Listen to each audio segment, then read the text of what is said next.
is a necessity, an absolute fundamental necessity for us to be learning all the time. How you're learning is totally up to you. But when we talk about creation and we talk about manifesting our dreams, I am such an activator. I believe in movement. I believe in truly going and building the thing that you're always talking about. But if you're not consistently learning in the areas that need development, you're going to fall flat, and it's going to hurt. It's going to hurt. But I believe in the element of, even as we fall, even as we fail, and we'll talk about this here momentarily, that there's an opportunity. And so Clubhouse is meant to be an opportunity. It's meant to be an opportunity for you to learn, for you to grow, for you to get energized by and motivated. It's why Glenn started this room. He always speaks to motivation and inspiration. And one of the reasons I'm so connected to this movement is because I speak to activation.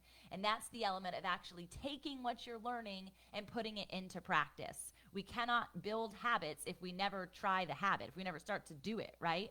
So this morning, I want to talk to you about 10 unlikely ways to create and manifest your dream regularly.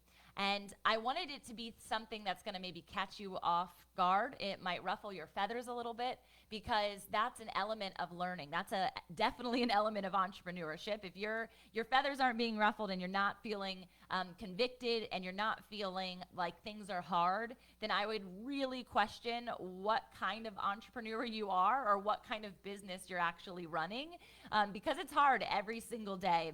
And in that, there's such a gift. There's a sharpening, and there's a stature that's being cultivated. But when I think about creativity, I don't think about rigidity. I think about fluidity. And so I want you guys to really, first off, take notes, because there's going to be 10 of them. And you know how it is, 30 minutes goes by like supersonic fast, and I already talk fast, so it's a lot to handle. Christina, thank you for putting the Grow Your Business for God's Sake conference up at the top. We had an amazing reunion there of a lot of Breakfast with Champions people last year, and I hope that the same transpires. Christina is going to be actually heading up our volunteers, and so if you want to come and also be invested, we would love to have you there. If you want to come and be a sponsor, we're looking for partners and swag bag inserts and any of your gifts and talents as a business. If there's something that you want to apply or showcase or serve, please get in touch with me directly. You can send me an Instagram message. That's the best way to do it, but you can also send it to Christina. So Christina, thank you for your service and constant servant leadership. And let's get into this. So 10 unlikely ways to create and manifest your dream regularly. The first 5 are going to be for the starters, or the starting phase, the starting line. And I believe that this is something that we're constantly, if you're not able to raise your hand to say like, oh, I'm not a starter, then I would question where you are in the evolution of your hourglass.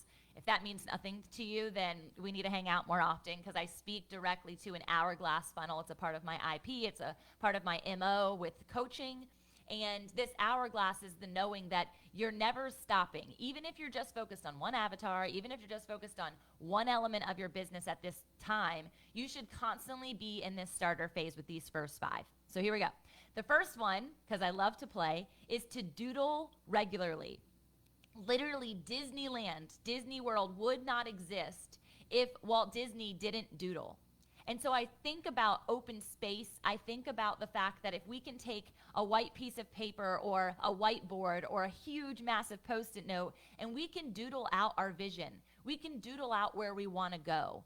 I didn't even realize that Mickey Mouse wasn't his first creation. It was actually Alice in Wonderland. Think about all of the creation and the doodling that he did just to create that.